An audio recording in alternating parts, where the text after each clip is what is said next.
Dhaggeeffattoota keenya oduu tarkaanfii gooticha waraana bilisummaa Oromoon isin dhageessisa aan hawwii qalbeessaati.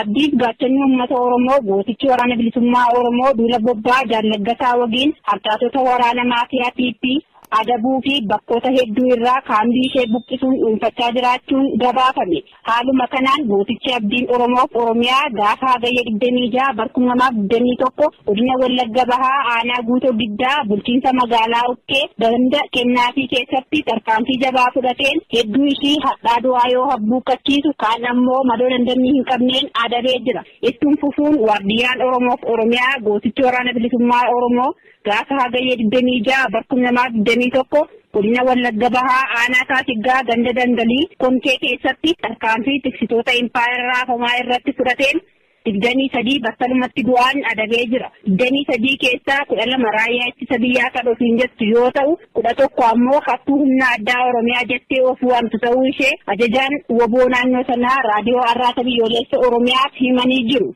Bobbaan duula Jaallaggasaa wagii ittiin fufuun waardiyyaan Oromoof Oromiyaa gootichi waraana bilisummaa Oromoo godina Wallagga Bahaa ona Nuunnuu Qumbaa Adaree fi Nuunnuu gidduutti haxxee hidhee eeguun waraana raatuu PP sireeffii tokko guutummaa guututti daareessee injifannoo boonsaan goolabee jira. Haaluma wal fakkaatuun irree fi gaachannii uummata Oromoo woboon gaafa hagayya 30 2021 godina Wallagga Bahaa aanaa Nuunnuu Qumbaa ganda Maadhee Makanniisaatti sireeffii tokko haleeluun guutummaa ishee hadhaa du'aa habbuuqachiisee jira. Hagayya 29 2021 aanaa Liibanjaawii ganda Burqaa iddoo addaa Joogalaa jedhamutti gootichi abdiin Oromoof Oromiyaa waraana gabroonfattuu PP haxxee hidhee haleeluun hedduu ishii du'aa fi madoo dandamii hin qabneen adabee jira.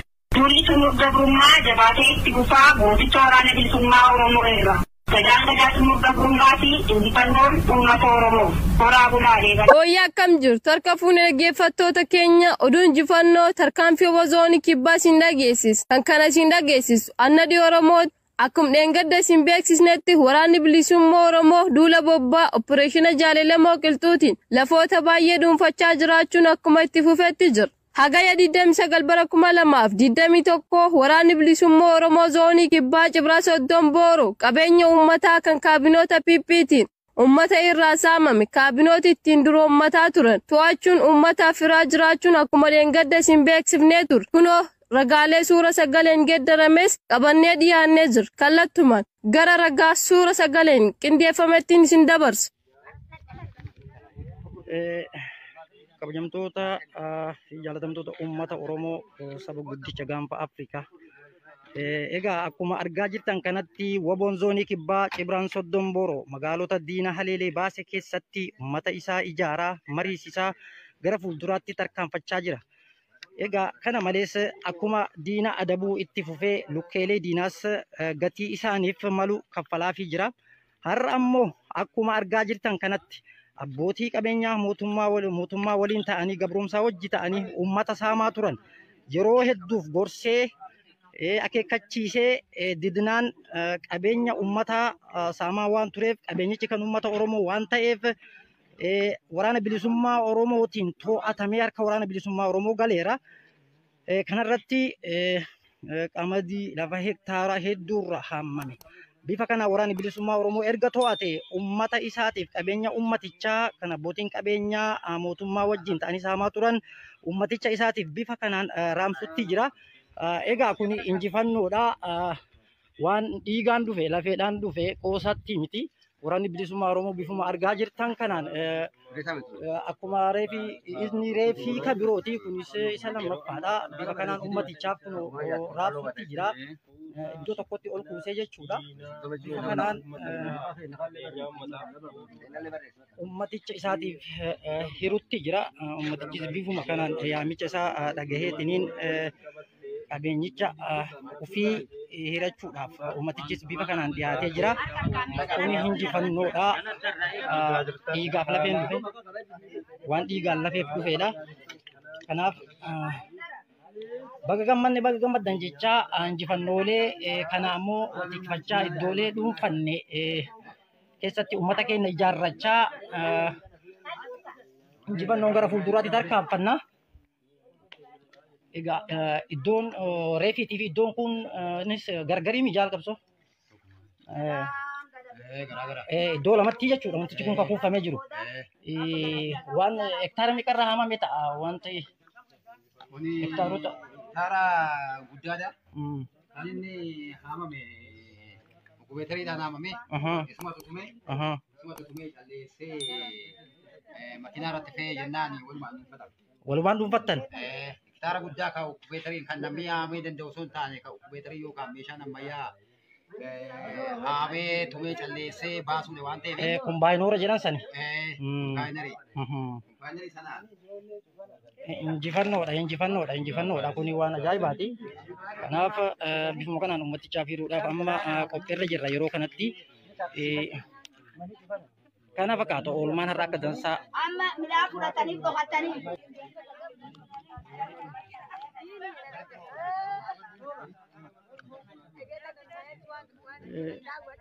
Nama hundaa tartiibatti irraa fi tartiibaan akka hiramuuf taasisaa jaal. Tartiiba isaa qabsiisaa hiraa fi. Gammachuu guddoon nutti dhaga'ama wanni kun waan ta'eef dhabaa Itoophiyaan ilmaan keenya qabdi Oromoon teenya kamiyyuu fi gammachuu guddoon nutti dhaga'ama. Gammachuu takkina fi guddoon nutti dhaga'ama. Ayyee injifannoon uummata Oromoof guddaa galatoo itti fufa. Qabeen keenya rabbiin kadheen keenya karaa diinii dhuunfatee ufitti akka abbaa dhuunfaatti qabeen dhuunfaa fi nyaachaa jiru kadheen jeessee nu balleessee dureessee lafjala galchee jeessee lafjala galchee nabichaa jiraatee deemsallaa jiraachuu ni jira. Galata waaqa keenya galata ijoollee keenya waan ardaa fidanii mankuusaan nu maqanii jeessee naxaasaan raabsuu jiraniif guddoo san galatoonfannaa injifannoo ta'uu uummata Oromoo. Yooyya ashamaa akkam jirtu kabajamtoota dhaggeeffattoota sagantaa reediyoo har'aata biyyoolessa Oromiyaa oduu hagayya 30/2021 kan isin dhageessu Anurgufaa Diinaati. Murni Piippii godina Shawaa Kaabaa magaalaa Ficheetti qeerroowwan mana hidhaatii baasuun rasaasa itti roobsuun ajjeesuun dhaga'ame. Bal'ina isaaf jaalgalma Oromoo. Murni Piippii godina Shawaa Kaabaa magaalaa Fichee qeerroowwan Oromoo mana hidhaatii baasuun garjabinnaan rasaasa itti roobsuun ajjeesuun dhaga'ame. Odeeffannoon raadiyoo irratti biyyoolessa Oromiyaa dhaqqabe akka himutti godina Shawaa Kaabaa magaalaa Ficheetti qeerroowwan Oromoo gaafa ga'ii 26/2021 mana hidhaatii baafamuun rasaasa reebamanii ajjeefamu addeessan. Akka kanaan murni Piippii qeerroowwan Oromoo lakkoofsan jataan mana hidhaatii baasuun rasaasa itti roobsuun ajjeemni jechuun gatan keessaa lam lubbuun darbuuf afurammoo waaqi lubbuu irraa hambisuun mayyaalaa hadhaqqabanii jiran ta'uu isaanittu dhaga'ama. Hanneen mayyaalaa dhaqqaban keessallee qeerroon tokko akkama jiraachuu himan. Qeerroowwan kunneen badii tokkollee qabaatanii adoon taane kaadirooti Piippii moromtooti jechuun mana hidhaatti gursiisanii haturan ta'uutu hubatamee jira. Woboon gaafa ga'ii 25/2021 achuun magaalaa Ficheetti mana hidhaa cabsuun hidhamtoota 14 gallakkisiisuun kan yaadatamu yoo ta'u kaadirooti kanaan mufachuun rifaatu caasa gargadiitti agoliit ismuudat kan aarii guddotan ba'uuf jecha gocha suukaneessa raawwatan ta'uun ibsamee jira. Gabrummaa hiriyaa hin qabneef gocha garjabinnaa akkasumas suukaneessa guyyaa guyyaatti waraan Piippitiif kaadirootan ilmaan Oromoo erga'uu jirkanaa xummur gochuuf ilmaan Oromootiif sabooti cunqurfamoon impaayiritti kee jiran cufti woboo cinaa akka hiriiran jechuun maddeen raadiyoo irratti biyyoolessa Oromiyaa waamicha dabarfatan. Hagayya 27/2021 godina Harargee Baa'oo Naqarsaa keessatti mootummaan kolneeffataan impaayera Itoophiyaa uummata nagaa badii tokko malee gidirsaa fi hidhaatti guuraa jiraachuun dhaga'ame. Hagayya 27/2021 hidhattoonni mootummaa badii balleessaan impaayera godina Harargee Baa'oo Naqarsaa keessatti maqaa raayyaa ittisa biyyaa deemuu qabdu jedhu sababeeffachuun ilmaan Oromoo uummata nagaa jiruuf jireenya dhorguun kaan mana isaanii irraa bosonatti baqachiisuun kanneen biroo immoo mana hidhaatti guuraa jiraachuu odeessa maddeen keenya Naqarsaa irraa reediyoo har'aata biyyoolessa Oromiyaa ga'een beekameera. Namoota dirqamaan raayyaa ittisa biyyaa kan hin deemnu jedhanii didan reebicha hamaa irratti geggeessuun mana hidhaatti galchanii jiran keessaa kan maqaan dhaqqabee jiru Ahmad Ibroo Ahmad, Kadir Ibrahim, Jaafar Sufiyaanii fi kanneen biroo hedduun kan maqaan nu hin ga'in jiraachuu addeessaniiru. Mootummaan sirna impaayeraa duula waraana isaan ilaallanne kana dirqamaan oofuuf uummata dararaa agarsiisaa jiru. Gama biroon immoo ilaalcha shanee qabdan jechuun reebicha gara jabummaa geggeessaa jiru kana irraa mootummaa Oromooti jennee dantaan irraa eeggannu waan hin jirreef tokkummaa keenya cibsannee dura dhaabbachuu qabna jechuun hawaasni Naqarsaa har'aata biyyoolessa Oromiyaatti himaniiru. Hagayya 29/2021 godina Wallagga Bahaa aanaa Eebantuu Gandaluummee jedhamu keessatti waraanni mootummaa shiftaa Piippii dargaggoo 4 bakka tokkotti Oromummaa yakkuun rasaasaan reebanii ajjeesuun barame. Bal'ina isaaf jaalgalma Oromoo. Agay diddam sagalii barkum lamaaf diddam tokko godin Wallagga Ba'aa aana ebentu gandi Lubee jedhamtu keessatti waraanni mootummaa shifta PP dargaggoota 4 Oromummaa yakkuun bakka tokko rasaasa reebanii ijjeesuun himam. Agay diddam sagalii barkum lamaaf diddam tokko aleella akka malee jajjabduu woboon irraa fudhateen Kadaaroof loltoonni koloneel Abiyyi achiin booda harcaatuun loltoota koloneel Abiyyi gargandaatti ol deebi'uun aana ebentuu gandi Lubee jedhamtee waamamtuutti dargaggoota 4 odoorri daandiir deemu rasaas itti rukutuun afraan isaanii ijjeesuun biraa darbu maddeen naannichaa raadiyoo irratti biyyoolessa Oromiyaatti himanii jiran.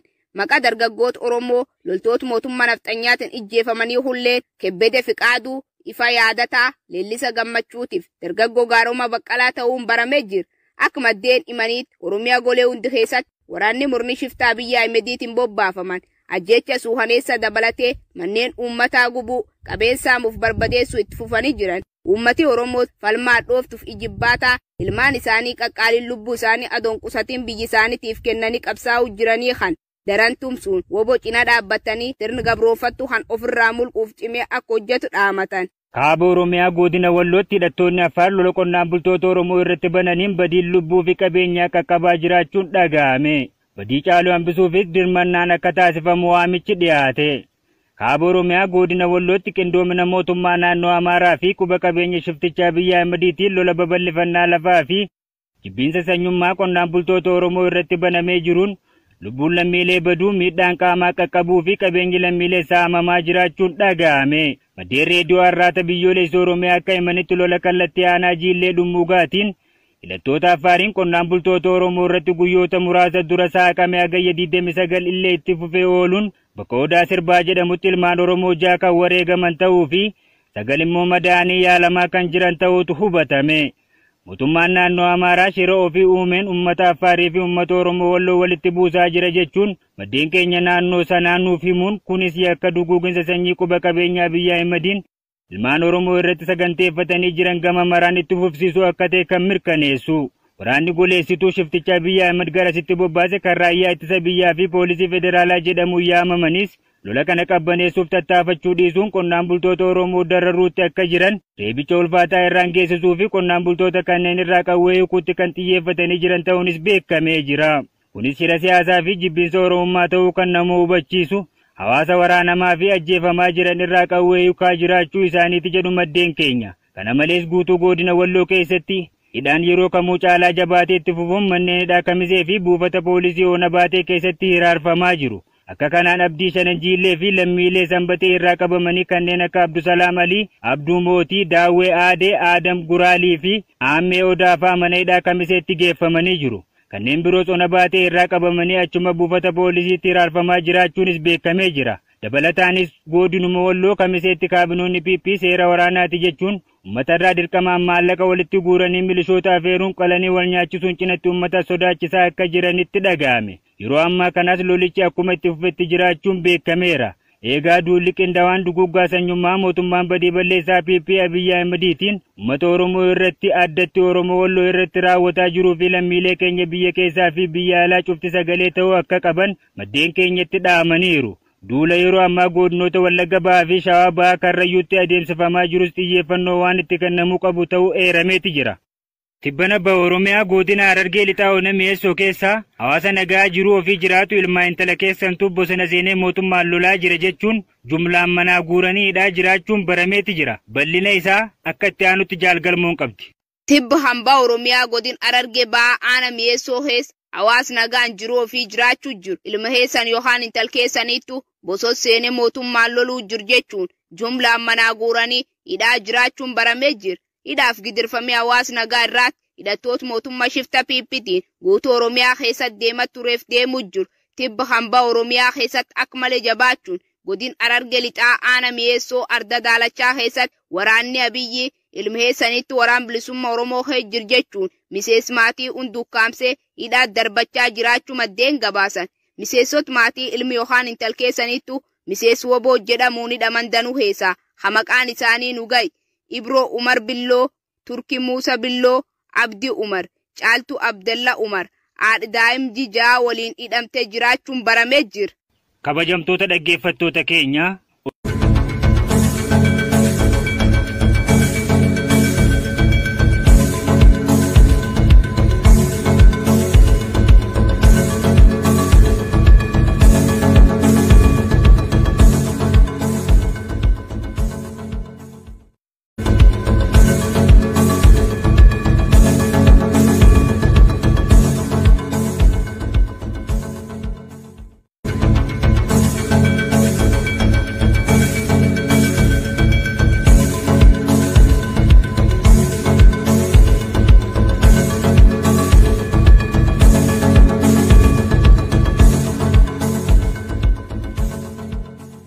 Ashamaa akkam jirtu kabajamoo dhaggeeffattoota keenya oduu tarkaanfii gooticha waraana bilisummaa Oromoon isin dhageessisa aan hawwii qalbeessaati.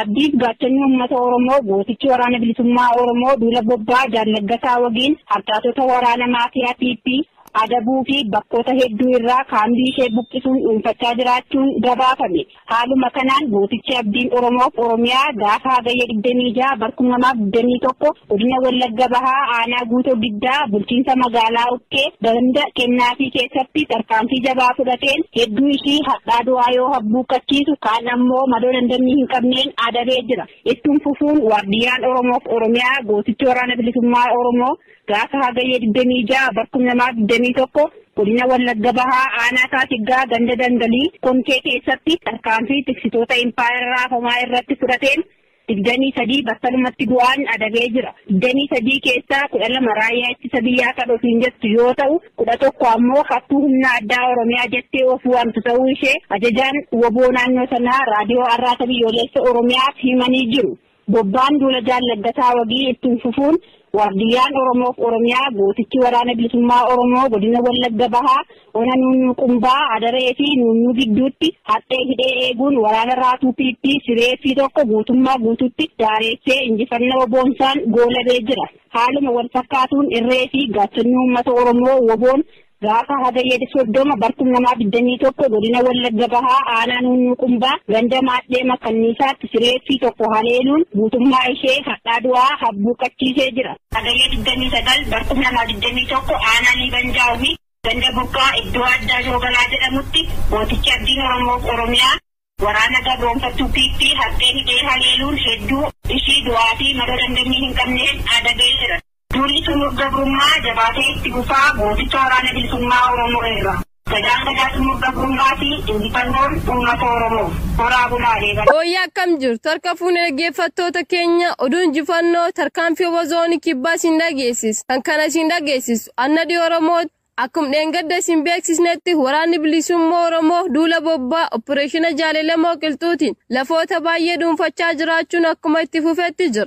Hagayya 29 bara 2021 waraanni bilisummaa Oromoo zoonii kibbaa Cibraa Soddon Booroo qabeenya uummataa kan kaabinoota PP'tiin uummata irraa saamame kaabinooti ittiin dura uummataa turan to'achuun uummataaf firaa jiraachuun akkuma dheengadda isin beeksifnee ture. Kunoo ragaalee suura sagaleen geeddarames qabannee dhiyaannee jira. Kallattumaan gara ragaa suura sagaleen qindeeffamettiin isin dabarsa. Kabajamtoota jaalatamtoota uummata Oromoo saba guddicha gaanfa Afrikaa. Egaa akkuma argaa jirtan kanatti woboon zoonii kibbaa Cibraan Soddon Booroo magaalota diina haleelee baase keessatti uummata isaa ijaaraa mariisisaa gara fuulduraatti tarkaanfachaa jira. Egaa kana malees akkuma diina adabuu itti fufee lukkeelee diinaas gatii isaaniif malu kaffalaafii jira. Har'a ammoo akkuma argaa jirtan kanatti abbootii qabeenyaa mootummaa waliin ta'anii gabrumsaa wajji ta'anii uummata saamaa turan yeroo hedduuf gorsee akeekkachiisee didnaan qabeenya uummataa saamaa waan tureef qabeenyichi kan uummata Oromoo waan ta'eef waraana bilisummaa Oromootiin to'atamee harka waraana bilisummaa Oromoo galeera. Kanarratti qamadii lafa hektaaraa hedduurra hammame. Bifa kana waraanni bilisummaa Oromoo erga to'ate uummata isaatiif qabeenya uummatichaa kan abbootiin qabeenyaa mootummaa wajjin ta'anii saamaa turan uummaticha isaatiif bifa kanaan raamsutti jira. Egaa kun injifannoodha. Waan dhiigaan dhufe lafeedhaan dhufe qoosatti miti. Waraanni bilisummaa Oromoo bifuma argaa jirtan kanaan akkuma reefii ka birooti kunis isa lammaffaadha. Bifa kanaan uummatichaaf raamsutti jira. Iddoo tokkotti ol kuusee jechuudha. Bifa kanaan uummaticha isaatiif hirutti jira. Uummatichis bifuma kanaan yaamicha isaa dhagaheetiniin qabeenyicha ofii hirachuudhaaf uummatichis bifa kanaan dhiyaatee jira. Kuni injifannoodha. Dhiigaaf lafeen dhufe waan dhiigaan lafeef dhufeedha. Kanaaf baga gammanne baga gammaddan jechaa injifannoolee kana ammoo tikfachaa iddoolee dhuunfanne keessatti uummata keenya ijaarrachaa injifannoon gara fuulduraatti tarkaanfanna. Egaa iddoon reefiitii fi iddoon kun innis gargarii mijaal qabso. Iddoo lamatti jechuudha wantichi kun kan kuufamee jiru. Waan hektaara meeqarraa haamame ta'a wanti hektaarota. Hektaara guddaadha. Kan inni haamame kubeetariidhaan haamame. Isuma tutumee calleessee makiinaa irratti fe'ee jennaan walumaan dhuunfatan. Walumaan dhuunfattan? Hektaara guddaa kan kubeetariin kan namni haamee danda'u osoo hin taane kan kubeetarii yookaan meeshaan ammayyaa haamee tumee calleessee baasuudha waan ta'eef. Kombaayinoora jedhan sani. Kombaayinarii. Kombaayinarii sana. Injifannoodha kuni waan ajaa'ibaati. Kanaaf bifuma kanaan ummatichaaf hiruudhaaf amma qophiirra jirra yeroo kanatti. Kana fakkaata oolmaan har'a akka dansaa. Amma midhaan fudhatanii boqotanii.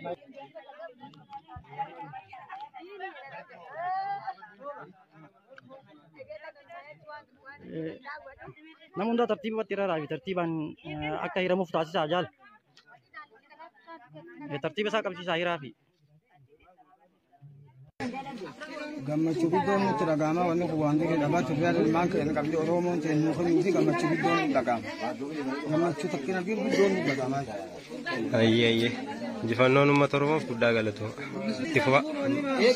Qabeen keenya rabbiin kadheen keenya karaa diinii dhuunfatee ufitti akka abbaa dhuunfaa qabeen dhuunfaa ofii nyaachaa jiru kan diinii jeessee nu balleessee dureessee labjala galchee jeessee labjala galchee nabichaa jiraatee deemtallaa jiraachuu ni jira. Galata waaqa keenya galata ijoollee keenya waan har'aa fidanii mankuusaan nu maqanii jeessee naxaasaan raabsuu jiraniif guddoo san galatoonfannaa injifannoo ta'uu uummata Oromoo. Yooyya ashamaa akkam jirtu kabajamtoota dhaggeeffattoota sagantaa reediyoo har'aata biyyoolessa Oromiyaa oduu hagayya 30/2021 kan isin dhageessu Anurgufaa Diinaati. Murni PP godina Shawaa Kaabaa magaalaa Ficheetti qeerroowwan mana hidhaatii baasuun rasaasa itti roobsuun ajjeesuun dhaga'ame. Bal'ina isaaf jaalgalma Oromoo. Murni PP godina Shawaa Kaabaa magaalaa Fichee qeerroowwan Oromoo mana hidhaatii baasuun garjabinnaan rasaasa itti roobsuun ajjeesuun dhaga'ame. Odeeffannoon raadiyoo irratti biyyoolessa Oromiyaa dhaqqab akka himuutti godina Shawaa Kaabaa magaalaa Ficheetti qeerroowwan Oromoo gaafa gayi 26/2021 mana hidhaatii baafamuun rasaasaan reebamanii ajjeefamu addeessan. Akka kanaan murni PP qeerroowwan Oromoo lakkoofsan jataan mana hidhaatii baasuun rasaasa itti roobsuun yaajjeemni jechuun gatan keessaa lam lubbuun darbuuf afurammoo waaqi lubbuu irraa hambisuun mayyaalaa hadhaqqabanii jiran ta'uu isaanittu dhaga'ama. Hanneen mayyaalaa dhaqqaban keessallee qeerroon tokko akkama jiraachuu himan. Qeerroowwan kunneen badii tokkollee qabaatanii adoon taane kaadirooti PP moromtooti jechuun mana hidhaatti gursiisanii haturan ta'uutti hubatamee jira. Woboon gaafa gayi 25/2021 achuun magaalaa Ficheetti mana hidhaa cabsuun hidhamtoota 14 gallakkisiisuun kan yaadatamu yoo ta'u kaadirooti kanaan mufachuun rifaatu caasa gargadiitti agoliit ismuudat kan aarii guddotan ba'uuf jecha gocha suukaneessa raawwatan ta'uun ibsamee jira. Gabrummaa hiriyaa hin qabneef gocha garjabinnaa akkasumas suukaneessa guyyaa guyyaatti waraan PPtiif kaadirootan ilmaan Oromoo ergawuu jirkanaa xummur gochuuf ilmaan Oromootiif sabooti cunqurfamoon impaayiritti kee jiran cufti woboo cinaa akka hiriiran jechuun maddeen raadiyoo irratti biyyoolessa Oromiyaa waamicha dabarfatan. Hagayya 27/2021 godina Harargee Baa'oo Naqarsaa keessatti mootummaan kolneeffataan impaayera Itoophiyaa uummata nagaa badii tokko malee gidirsaa fi hidhaatti guuraa jiraachuun dhaga'ame. Hagayya 27/2021 hidhattoonni mootummaa badii balleessaan impaayera godina Harargee Baa'oo Naqarsaa keessatti maqaa raayyaa ittisa biyyaa deemuu qabdu jedhu sababeeffachuun ilmaan Oromoo uummata nagaa jiruuf jireenya dhorguun kaan mana isaanii irraa bosonatti baqachiisuun kanneen biroo immoo mana hidhaatti guuraa jiraachuu odeessa maddeen keenya Naqarsaa irraa reediyoo har'aata biyyoolessa Oromiyaa ga'een beekameera. Namoota dirqamaan raayyaa ittisa biyyaa kan hin deemnu jedhanii didan reebicha hamaa irratti geggeessuun mana hidhaatti galchanii jiran keessaa kan maqaan dhaqqabee jiru Ahmad Ibroo Ahmad, Kadir Ibrahim, Jaafar Sufiyaanii fi kanneen biroo hedduun kan maqaan nu hin ga'in jiraachuu addeessaniiru. Mootummaan sirna impaayeraa duula waraana isaan ilaallanne kana dirqamaan oofuuf uummata dararaa agarsiisaa jiru. Gama biroon immoo ilaalcha shanii qabdan jechuun reebicha gara jabummaa geggeessaa jiru kana irraa mootummaa Oromooti jennee dantaan irraa eeggannu waan hin jirreef tokkummaa keenya cibsannee dura dhaabbachuu qabna jechuun hawaasni Naqarsaa har'aata biyyoolessa Oromiyaatti himaniiru.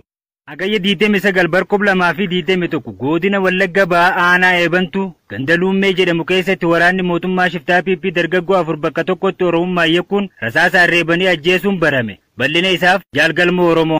Agay diddam sagalii barkum lamaaf diddam tokko godin Wallagga Ba'aa aanaa eebantu ganda Lubee jedhamtu keessatti waraanni mootummaa shiftaa PP dargaggoota 4 Oromummaa yakkuun bakka tokko rasaasaan reebanii ajjeesuun himame. Agay diddam sagalii barkum lamaaf diddam tokko aleella akka malee jajjabduu woboon irraa fudhateen Kadaaroof loltoonni koloneel Abiyyi achiin booda harcaatuun loltoota koloneel Abiyyi gargandaatti ol deebi'uun aanaa eebantuu ganda Lubee jedhamtee waamamtuutti dargaggoota 4 odoorri daandii deemu rasaas itti rukutuun afraan isaanii ajjeesuun biraa darbu maddeen naannichaa raadiyoo irratti biyyoolessa Oromiyaatti himanii jiran.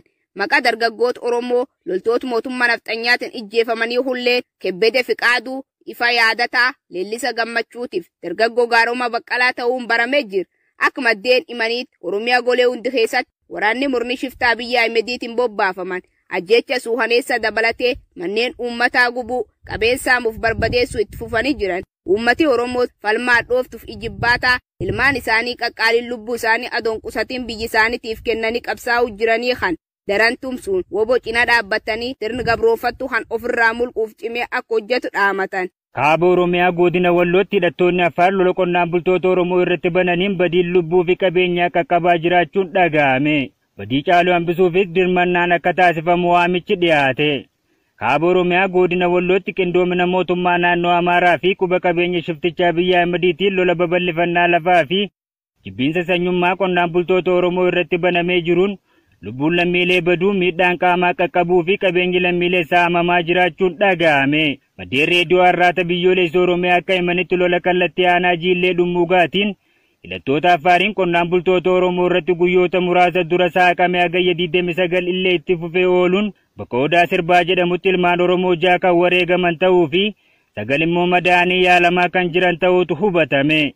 Mootummaan naannoo Amaaraa shira ofii uumeen uummata Affaarii fi uummata Oromoo Walloo walitti buusaa jira jechuun maddeen keenya naannoo sanaa nuuf himuun kunis yakka duguuginsa sanyii quba qabeenyaa Abiyyi Ahimediin ilmaan Oromoo irratti saganteeffatanii jiran gama maraan itti fufsiisuu akka ta'e kan mirkaneessu. Waraanni goleessituu shiftichaa Abiyyi Ahmed garasitti bobbaase kan raayyaa ittisa biyyaa fi poolisii federaalaa jedhamuun yaamamanis lola kana qabbaneessuuf tattaafachuu dhiisuun qonnaan bultoota Oromoo dararuutti akka jiran reebicha ulfaataa irraan geessisuu fi qonnaan bultoota kanneen irraa qawwee hiikuutti kan xiyyeeffatanii jiran ta'uunis beekamee jira. Kunis shira siyaasaa fi jibbiinsa Oromummaa ta'uu kan nama hubachiisu hawaasa waraanamaa fi ajjeefamaa jiran irraa qawwee hiikaa jiraachuu isaaniiti jedhu maddeen keenya. Kana malees guutuu godina Walloo keessatti hidhaan yeroo kamuu caalaa jabaatee itti fufuun manneen hidhaa Kamisee fi buufata poolisii Oona Baatee keessatti hiraarfamaa jiru. Akka kanaan Abdii Shanan Jiillee fi lammiilee Sanbatee irraa qabamanii kanneen akka Abdusalaam Alii, Abduu Mootii, Daawwee Aadee, Aadam Guraalii fi Aammee Odaafaa mana hidhaa Kamiseetti geeffamanii jiru.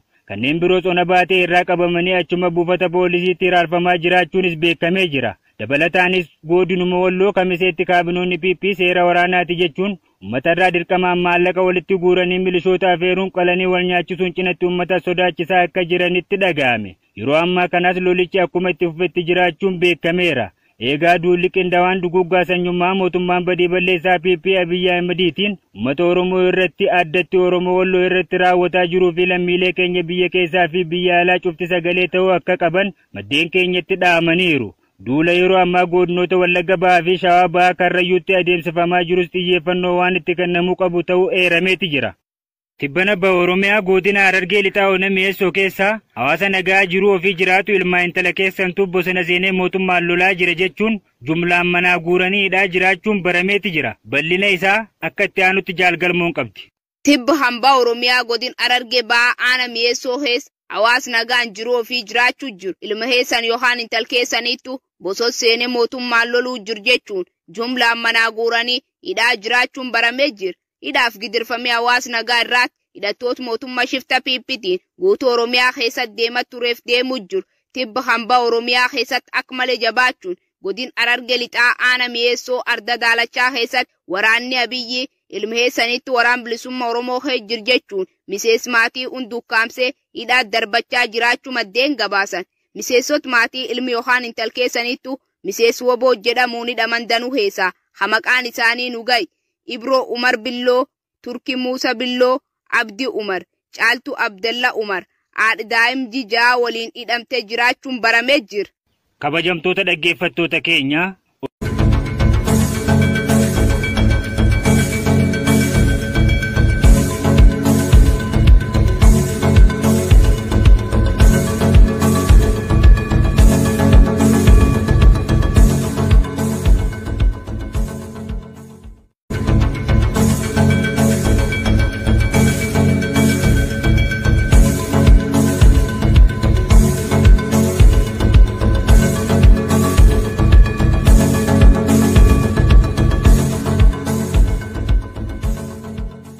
Ashama akkam jirtu kabajamoo dhaggeeffattoota keenya oduu tarkaanfii gooticha waraana bilisummaa Oromoon isin dhageessisa aan hawwii qalbeessaati.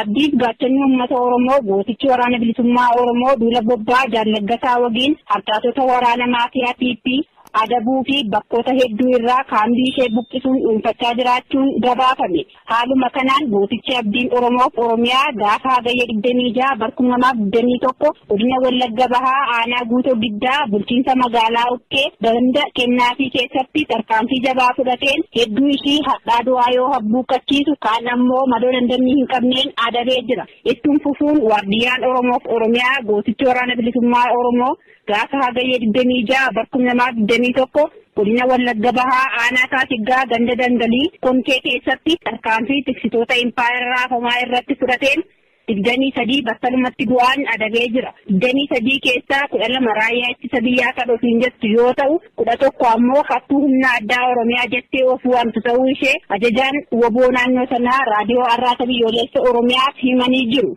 Bobbaan duula jaalaggataa wagii ittiin fufuun waardiyyaan Oromoof Oromiyaa gootichi waraana bilisummaa Oromoo godina Wallagga Bahaa ona Nuunnuu Qumbaa Adaree fi Nuunnuu gidduutti haxxee hidhee eeguun waraana raatuu PP sireeffii tokko guutummaa guututti daareessee injifannoo boonsaan goolabee jira. Haaluma wal fakkaatuun irree fi gaachannii uummata Oromoo woboon gaafa hagayya 30 2021 godina Wallagga Bahaa aanaa Nuunnuu Qumbaa ganda Maadhee Makanniisaatti sireeffii tokko haleeluun guutummaa ishee hadhaa du'aa habbuuqachiisee jira. Hagayya 29 2021 aanaa Liibanjaawii ganda Burqaa iddoo addaa Joogalaa jedhamutti gootichi Abdiin Oromoof Oromiyaa waraana gabroonfattuu PP haxxee hidhee haleeluun hedduu ishii du'aa fi madoo dandamii hin qabneen adabee jira.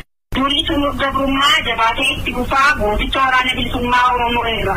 Gadaan gadaa sumur gabrummaa fi injifannoon uummata Oromoo. Horaa bulaalee gala. Hooyyaa akkam jirtu harka fuunee dhaggeeffattoota keenya oduun injifannoo tarkaanfii zoonii kibbaa isin dhageessis. Kan kana